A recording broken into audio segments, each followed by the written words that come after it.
Shalom, sahabat Repa yang terkasih dalam Tuhan.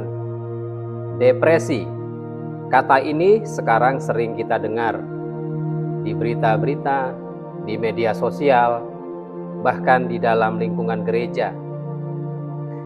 Banyak orang yang terlihat kuat di luarnya, tetapi di dalam mereka sedang berjuang.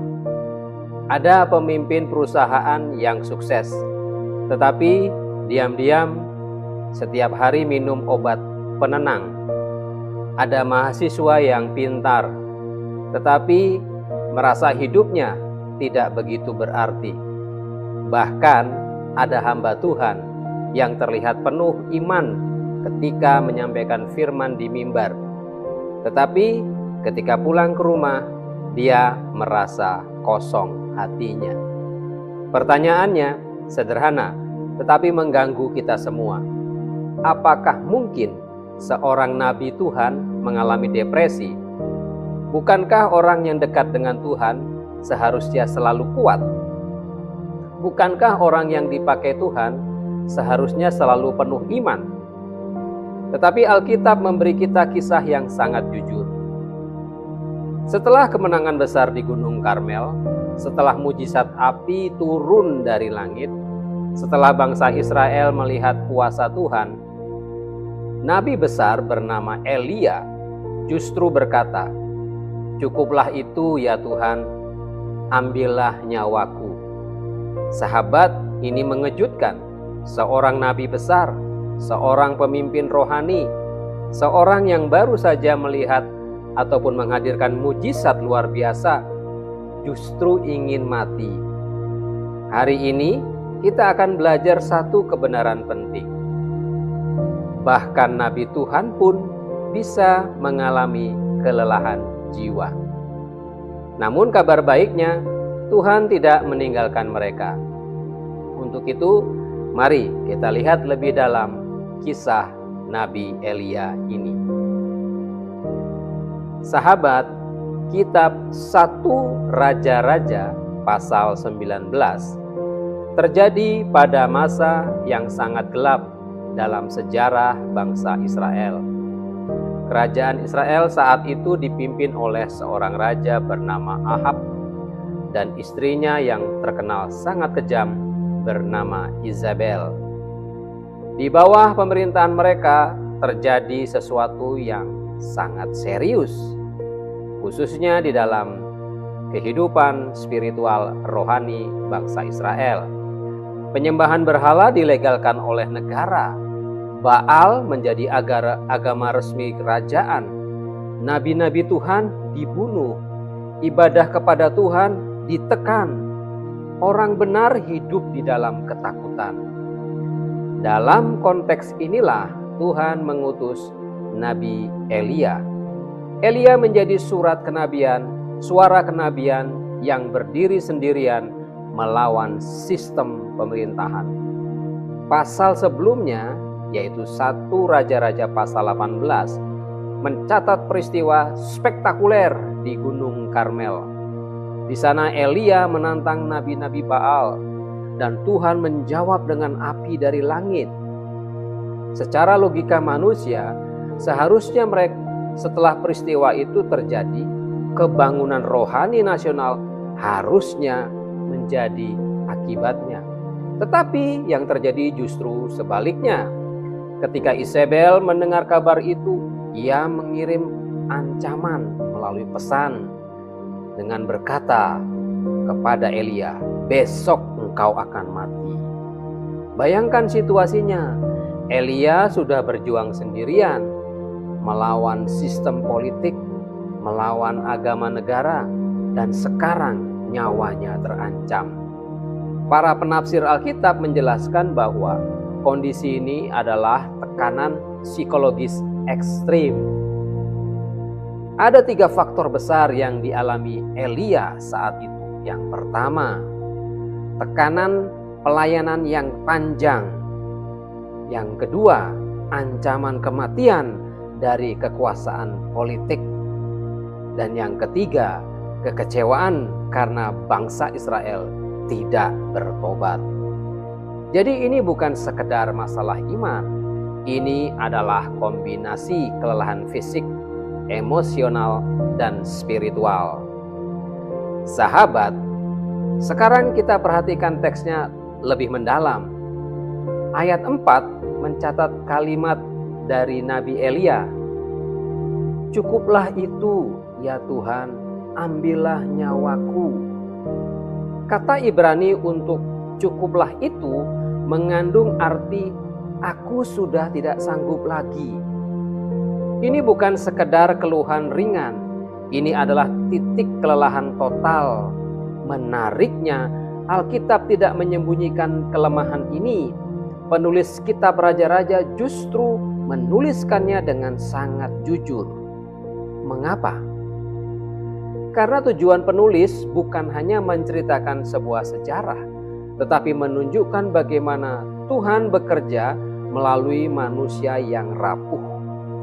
Hal lain yang sangat menarik adalah respon dari Tuhan. Tuhan tidak langsung menegur Elia. Tuhan tidak berkata, "Elia, imanmu kurang."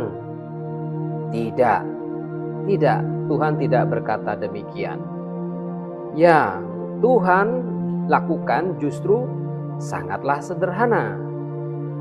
Tuhan mengirimkan malaikatnya. Tuhan memberikan Elia roti. Tuhan memberikan Elia air. Dan menyuruh Elia untuk tidur. Sahabat, ini luar biasa. Kadang solusi Tuhan bukan khotbah yang panjang. Kadang solusi Tuhan adalah makan, minum, dan istirahat.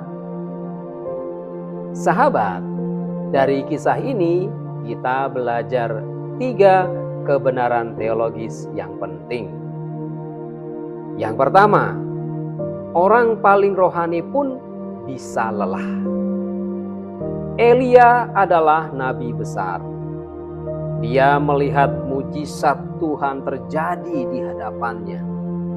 Dia mendengar suara Tuhan, tetapi dia tetap manusia. Ini penting untuk kita pahami. Di gereja kadang ada stigma. Kalau orang rohani, dia tidak boleh lemah. Demikian yang kita tahu di gereja. Kalau pemimpin gereja, dia tidak boleh sedih. Padahal Alkitab berkata sebaliknya. Iman tidak membuat kita menjadi robot. Iman membuat kita bergantung kepada Tuhan ketika kita lemah. Yang kedua, Tuhan peduli pada kesehatan jiwa.